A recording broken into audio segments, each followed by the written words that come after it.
whenever you have occasion to send a card, remember a Hallmark card will best express your perfect taste, your thoughtfulness.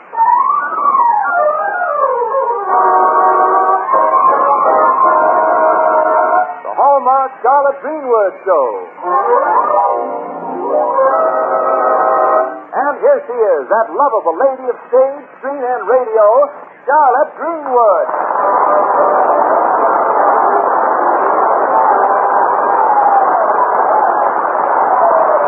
Hello, friends, and thank you, Wendell.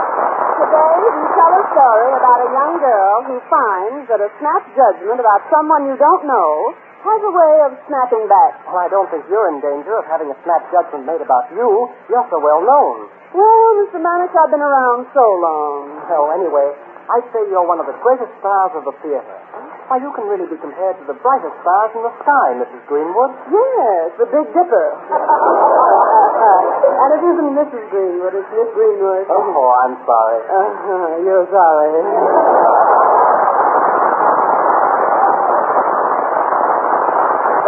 Charlotte Greenwood has as her special guest today the international star of stage and screen, Mr. Freddie Bartholomew. The Hallmark Charlotte Greenwood Show is brought to you this Sunday and every Sunday at this time by the makers of Hallmark greeting cards. To remind you that whenever you want to remember someone, you'll find a Hallmark card that says just what you want to say the way you want to say it. So when you choose a card, look on the back for the identifying name, Hallmark. Yes, don't forget, a Hallmark card will best express your perfect taste, your thoughtfulness.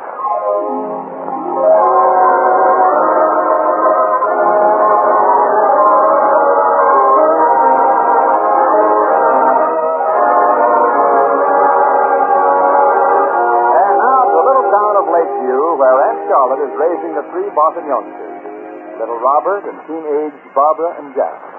It's a sunny, unusually warm Saturday morning, and the Barton backyard is a scene of great activity. That's Robert helping Aunt Charlotte keep the rugs. Oh, you sure can't tell it's scary around here.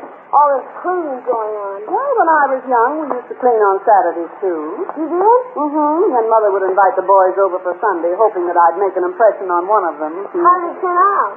Last weekend.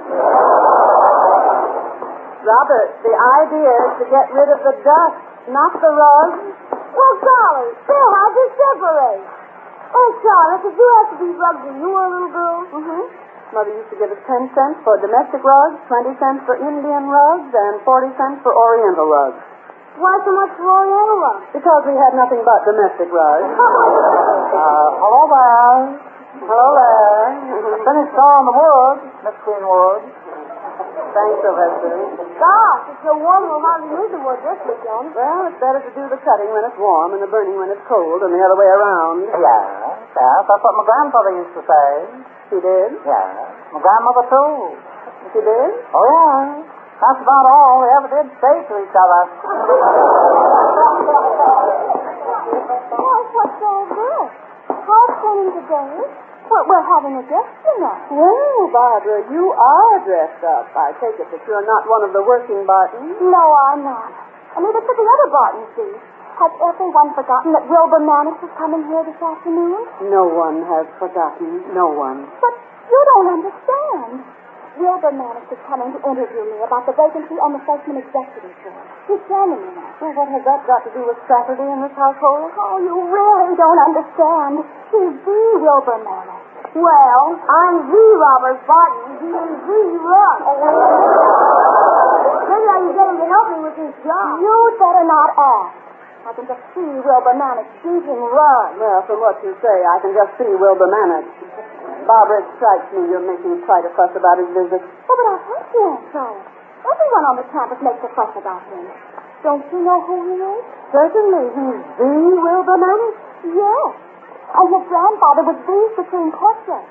And his father was the United States Senator. And his uncle is the Dr. Felix Mannix, president of the college. Why, the kid's family tree was simply got to look up to him. I never saw a tree I had to look up to. Charlotte, one of the Mannixes came over on the Mayflower. What's so wonderful about that? if one of the Greenwoods came over on the Mayflower? Your Aunt Charlotte. Hey, I'm all get him, Charlotte. Want to help me take the heat? Heat, Jack? That sounds like Indian jive. No get 'em. No, Captain? No. Buggy, jalopy. Oh, you're not going to paint that wreck today. Wilbur Mannix is coming. So what? Wilbur Mannix travels in the best circle. Yeah, and he's the worst square. Oh, and I'm a long straight line. Now, really, children. But I'm not going to have Jack come tramping into the house covered with paint. What kind of impression do you think that'll make on Wilbur Mannix? Well, what am I supposed to do? Rent a tuxedo? I read in the paper where a man advertised a tuxedo for rent and a large family wanted to move in. Charlotte, I told Wilbur Mannix that Jack would pick him up at the bus station this afternoon. Nobody in this house understands. Oh, now steady, darling. We're not going to let you down. Now, what time is he coming? The bus gets in at 2:45. Well, in that case, you'd better get organized. Now, Barbara, tidy up the living room. Robert, will you take in the rugs? And Jack, get your car. Okay, if you say so. Oh, Charlotte, this is my one chance to get on the frosted deck. Please see that everything's just perfect. Mr. Mannix is terribly exacting and fastidious. He insists that everything be in the right place. Well, when you introduce him to me, tell him to look in the other direction.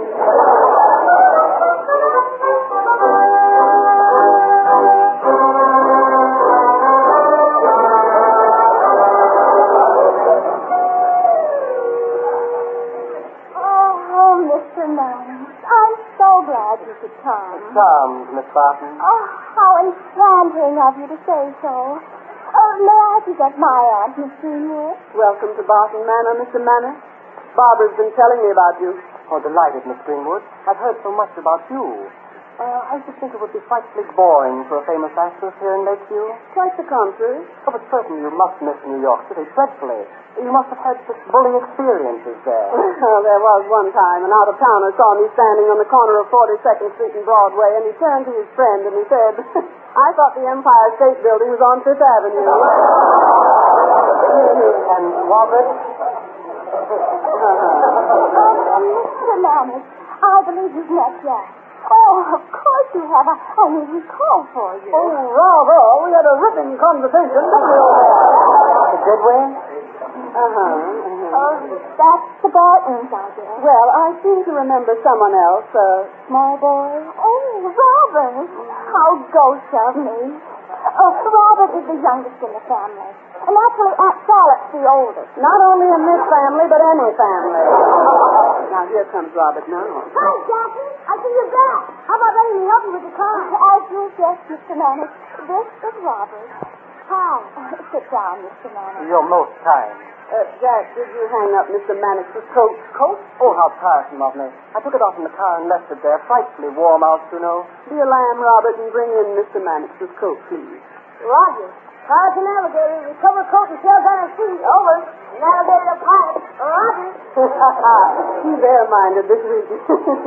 Jack, suppose we leave Mr. Mannix and Barbara to their business. Besides, I want you to take a look at the hinge on that back door. Yeah, it's rusty. So am I.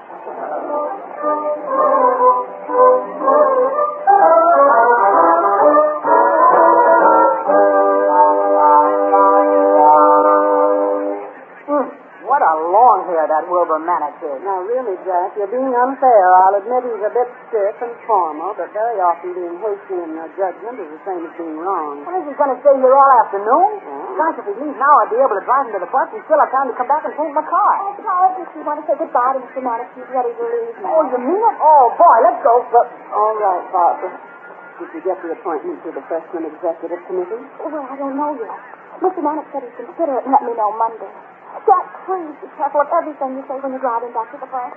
I don't want anything to go wrong at the last minute. Don't worry about me. Let's get going so I can get back and paint my car. Oh, Charlotte, where did Robert put Mr. Mannix's coat when he brought it in? Well, isn't it in the closet? No, I couldn't find it. Well, I wonder if he did bring it in. Oh, well, if it's still in the car, but Charlotte.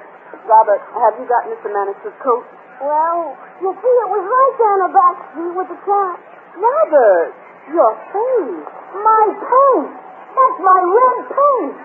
I'm going out to my car. Oh, my gosh, I'm afraid to look. If that kid spilled it all over the upholstery, Hey, Robert, what happened? It didn't happen. It was an accident. Well, there was a cat there in the back seat with the coat. Did you throw it on the coat? Just a minute, Barbara. Go on, Robert. Golly, it not so much spilled after all. There's a lot left in the can. Oh, no, not so much filth. You should see what isn't on his hands and faces on the upholstery. It's ruined. The coat, Jack. Mr. Mannix's coat? Sure, it's on the coat, but the upholstery, you should see it. My whole college career is absolutely ruined. Now, Barbara, now you'll have to explain to Mr. Mannix. I only wanted to make sure the paint was red. How can I possibly explain it? By simply telling him the truth. Sometimes they have the wrong labels on the cans. Oh, and the truth. Telling this whole coat is covered with red paint will be absolutely furious. What am I going to do with that upholstery? Oh, they'll never appoint me after this. Oh, it's horrible. I tried to wipe it off very But you smeared it on worse. Oh, now, look, just wait a minute. Now, Jack, if you drive down to the cleaners immediately, there's a chance that every spot can be removed. Oh, jeepers, do you mean Yes, but hurry before the paint dries. You'll have to... Jack, wait till I'm through. Did you hear what I said? Oh, you bet I did. I'm on the way now. Robert, now, hurry upstairs, darling, and get some turpentine and see if you can clean yourself up.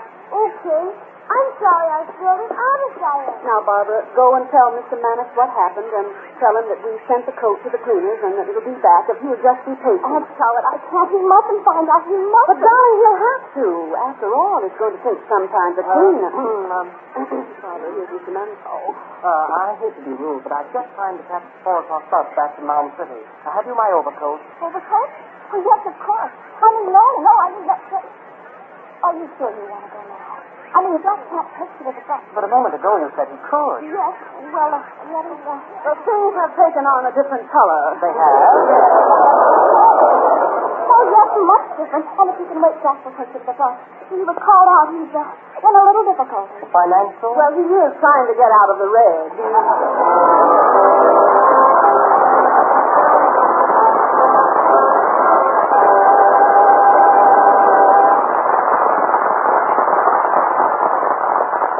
Christmas is a time for remembering. For remembering the first time you saw Santa Claus, the smell of pine needles at Cousin Claudia's when you were 9, the train Uncle Bob gave you, the Christmas cookies Aunt Harriet made.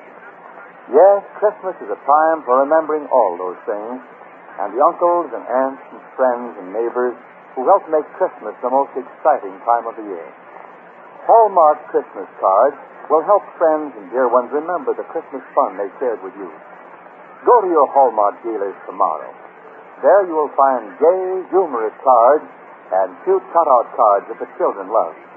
You'll see beautiful, distinctive cards, many with an inspiring spiritual theme. In fact, among your dealer's wide selection, you'll find a Hallmark card that says Merry Christmas just the way you want to say it. Remember, you have only 16 more days to choose your cards, address and stamp them, and get them through the crowded mails to friends and loved ones. So, stop in at your Hallmark dealers tomorrow. Remember, too, that the name Hallmark on the back of your card tells your friends you've cared enough to send the very best. They know that the Hallmark name means finest quality. Just as you know that a Hallmark card will best express your perfect taste, your thoughtfulness.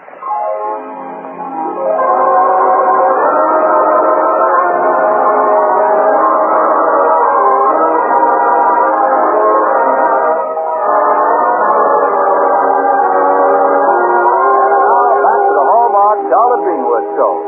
While V. Wilbur Mannix was interviewing Barbara in regard to her qualifications for the freshman executive board, Robert spilled a can of red paint over the back seat of Jack's car and over the coat that Wilbur had left on the seat. Aunt Charlotte has sent Jack out to get it cleaned and has advised Barbara to tell Mr. Mannix the truth.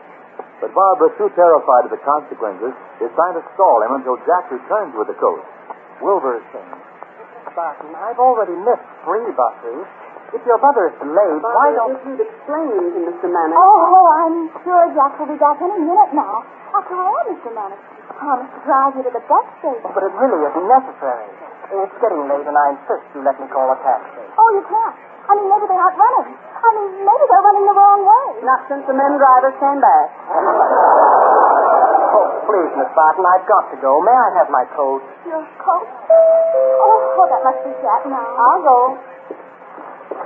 Why, Gertrude Gleason, come in. Hello, Miss Greenwood. Oh, isn't it just Pinky with you? I mean, I just met Jack at the cleaners and he said Mr. Mannix was here. I mean, he's real Mannix. So I drove right over it. I mean, I really did. I mean, I really scented the car and drove right over it. I mean, I did really. Did I say you walked? Mr. Mannix, this is Gertrude Gleason. How do you do? Mr. Mannix, how long have you staying here? Well, I expect to leave any minute. They tell me. Well, son of Jack gets back. He's driving Mr. Mannix to the bus station. Oh, I see. Very happy to drive him to the bus station. I mean, I really would. I mean, I would really. I mean, I should. He waits for Jack. Well, I say, that's an excellent idea. That solves everything, doesn't it? Now, may I have my coat? Oh, no. No, I mean, you can't go with Gertrude. I mean, the way she drives. Well, how does she drive? She drives the way she talks. Oh, well, goodbye, Dad. We'll see you to the door, Gertrude. Oh, here's Jack now. Bye, everybody. Goodbye, Gertrude. Oh, say, Charlotte, you sure did save the day. Mr. Mannix is in the living room. Well, so what? Oh, gosh, Aunt Charlotte, you certainly know your onions. It's a good thing you kept cool. Oh, I'm a whole vegetable garden. I know my onions, built like a string bean, cool as a cucumber, and some tomato. Well, the cleaner said it was lucky that the paint was still wet. She used some special stuff, and it came off without a mark. Oh, I'm so glad. Listen to her. You'd think it was her upholstery. Upholstery? What about the coat? Boy, when I saw that coat? Jack, didn't you bring back Mr. Mannix's coat? Oh, gosh. No, I left it at the cleaners. You what? All right. I'll go back to the cleaners. Oh, by the time you get there, they'll be closed. Well, Barbara, I'll phone the cleaners and ask them to send the coat right over. In the meantime, I suggest you tell Wilbur the truth. The longer you delay, I suggest right now, here he comes. Mr. Spartan, you've returned. Yeah, I got sort of held up. What held you up? The wet road? No, the dry cleaners. Oh, I see.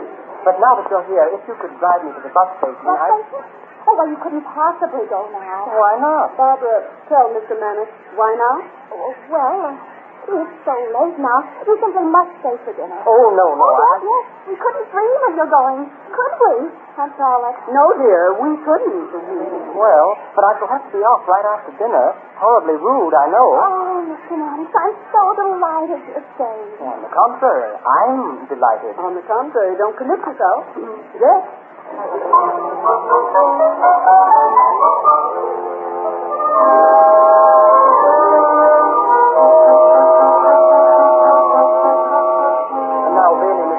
I must be going. Oh, not yet, please.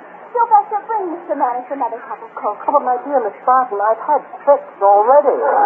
Barbara, I believe Mr. Mannix has had enough cocoa. Oh, thank you, Miss Greenwood. You're regular. Not according to my seamstress. Well, Mr. Mannix, about the freshman board, I must ask you, do they have to vote on me? I mean, the person you nominate to fill the vacancy? Well, yes, but it's a mere formality since they've left it up to me to select the candidate. So, in self-defense, I might say it's too much responsibility for one man. Don't you think so, Miss Greenwood? I'm biased. Really? In self-defense, I've always felt the same way about myself. Too much responsibility for one man. Oh, Jack, there's a belly in the dry cleaner. A dry cleaner? Oh, aren't the young incredible? There's no limit to their imagination. That has nothing to do with age. My imagination's as good as it ever was. In fact, it's better. In fact, it has to be. That's all right, Robert. I'll go see what he wants. Oh, I'll go too. Please excuse me, Mr. Mannix. Have another cup of cocoa. How do you do? Hello. Are you from the Lakeview cleaners? Yes, ma'am. You dirty 'em, crease 'em, and tear 'em. We clean 'em and press 'em, repair 'em. The gowns you adore will be ship-shape once more. But I'm shaped like a ship and can't wear 'em. Is that the coat in that package? Oh, please give it to me. I'll tell you that. Well, unwrap it, dear, and see if they did a good job. All right. Oh, this isn't a coat. Huh? It's a pair of trousers. The trousers. Trousers? They're no good. Not without anybody in them, no. I must have picked up the wrong package. Oh, no, I'll have to show Mr. Mannix some more. But, Barbara. I'll be right back. Boy, how soon can you take these trousers back and bring back the coat? Monday. Monday? Yeah, the store's closed now. I'm just dropping these off on my way home. Till Monday, then. Goodbye. Goodbye. I'll save Mr. Mannix one of my pieces for you. Can the boy get the coat? Not till Monday.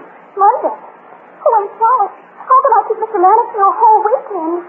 What am I going to do? What you should have done in the first place. And come on, I'll help you. Oh, no, Aunt Charlotte, we can't tell him the truth. We can't. Oh, you're back. Well, Barbara? Mr. Mannix, how did you like my thesis? Well, I haven't read it yet. I need my glasses. They're in my overcoat. Oh, well, you shouldn't read without your glasses.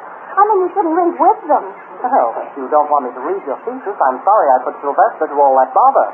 What bother? He went out to the car to get my glasses out of my coat. You sent Sylvester? Hello there. Hello there. I went out to look for your glasses, but I couldn't find... The car, but it's right in the garage. Yeah, but I couldn't find... The keys are hanging right on the nail. Yeah, and all that, but I couldn't find the Cocoa. Well, we're all out of cocoa. No, I'm talking about the man's glasses. He said they were in his... Oh, but Mr. Mannix doesn't want his glasses anymore, do you, Mr. Mannix? Don't I? Don't he? Well, does he? I don't know. No, but even if he didn't want his glasses, I still can't find... Stop, I can't stand it anymore. Me neither. Well, then, Barbara, tell Mr. Mannix. But I just can't tell him. What can't you tell me? Wilbur's waiting. Oh, I don't know how to tell you, Will. I mean, Mr. Mannix. Oh, do make it Wilbur, though I loathe the name. Oh, boy, it's a lovely name. I mean, it will be all right, but it isn't now. I mean, yet. And I thought it should be before... Well, Barbara, so far, that's clear enough. Yeah, just do go on. I'm fascinated. Well, Robert spilled a can of red paint over the back seat of Jack's car and over your coat.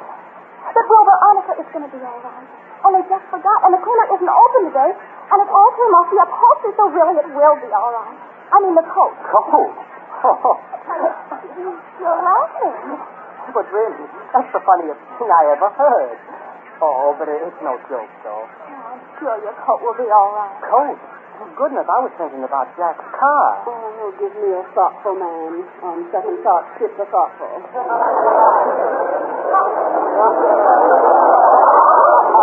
You see, Wilbur, Jack didn't mean to forget, but in all these exciting... Oh, I should think so. I know how I'd feel if it were my car. What car to forget from at Jalopy? What with one thing and another? Well, here's one thing that can't get another. You know, if Jack wouldn't consider it too terribly much of an imposition, I'd love to come back tomorrow to help him work on the car. You work on a jalopy? Why not? And I could push the kitchen and help too. I could get underneath and stand up. Stand up? Mm-hmm, like one of those fancy hydraulic shafts they have in the service station. Oh, really? I wish I could help him with the car. You will, and sooner than you expect. Oh, how so? Well, now that we've all had our little laugh about the red coat that isn't coming, and now that that's all cleared up, you really can't leave. Isn't that where I came in? No, that's where the bus schedule goes out. There aren't any more buses running to Mound City tonight. So, will you be our guest? Well, if I wouldn't be putting you out, I'd be delighted. The last time you said that, my answer was, I think you will. And now? I know you will.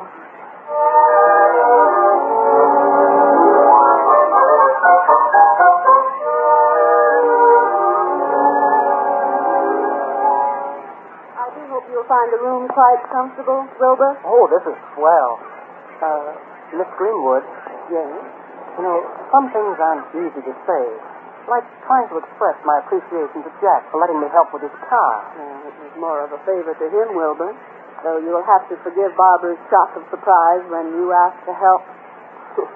I'm afraid you've suffered from what we in show business call a bad press. Well, it isn't so often that I get the chance to be with such real people. That's not a very satisfactory word, I know. It's a perfect word, Wilbur. It explains a lot. I knew you'd understand. Miss Greenwood? Yes? It's your turn now. You knew all the time about the paint on my coat. Why didn't you tell me? Well, it's really very simple. My telling the story of what happened wouldn't do Barbara any good, and it wouldn't help you. I don't understand. Well, Barbara had built up this imaginary character of you, and she was anticipating your reactions as this character, instead of the real Wilbur Mannix. I wanted her to face the truth in order to learn the truth about you. And she couldn't do that this afternoon? No, she couldn't bring herself to. She was terrified by her conception of you as some kind of rarefied sophisticate. Oh, good grief. The more terrified she became, the longer she tried to stave off the inevitable. No, that's really the funniest part of the whole thing. It is? I seem to be missing something. You are. You see, I've had to face the truth, too. And the truth is, I felt exactly the same way about coming here. About coming to see us? Yes.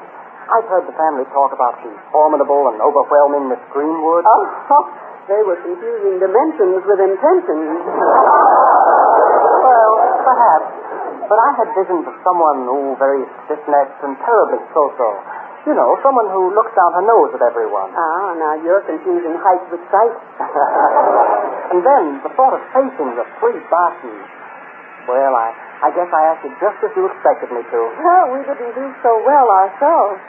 Strange, or is it really? How can you possibly know people until you actually know them? Well, I know Barbara now. I know she's awfully persuasive. Look at the way she got me to stay for dinner. Yes, and I know she's honest and courageous, and look at the way she faced a very trying situation when she finally had to. Miss Greenwood, wouldn't you say those qualities make Barbara an ideal person to have on the freshman executive board? Wilbur, that's one for you to answer, unless you want a very prejudiced reply. You know, Miss Greenwood, it's strange how what people say about you tends to make you into a different person. There's only one thing they could say about me that would make me a different person. What's that? I pronounce you man and wife.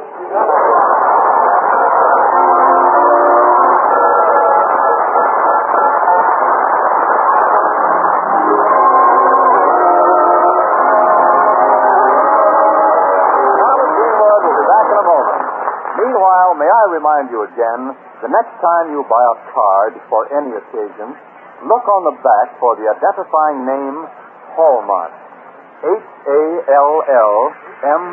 Hallmark. Like sterling on silver, the word Hallmark is your assurance of finest quality. It tells your friend you cared enough to send the very best.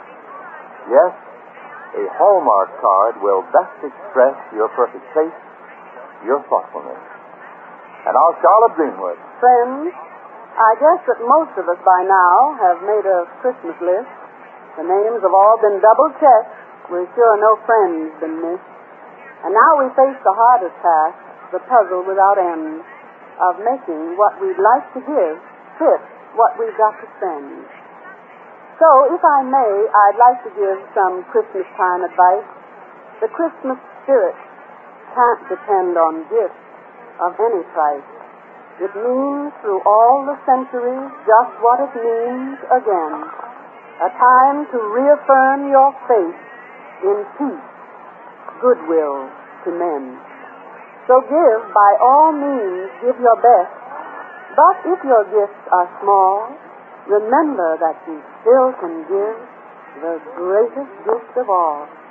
You still can show your friendliness, affection, or regard by sending what may count the most, a Hallmark Christmas card.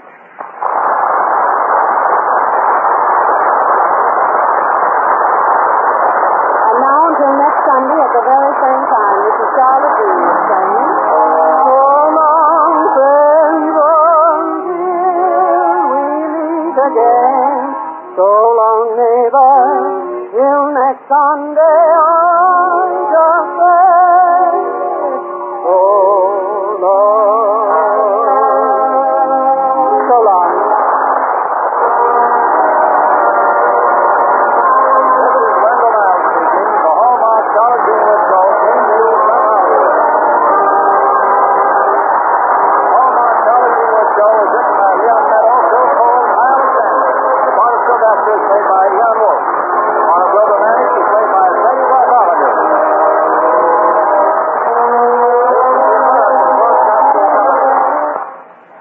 3 o'clock at KECA, Los Angeles.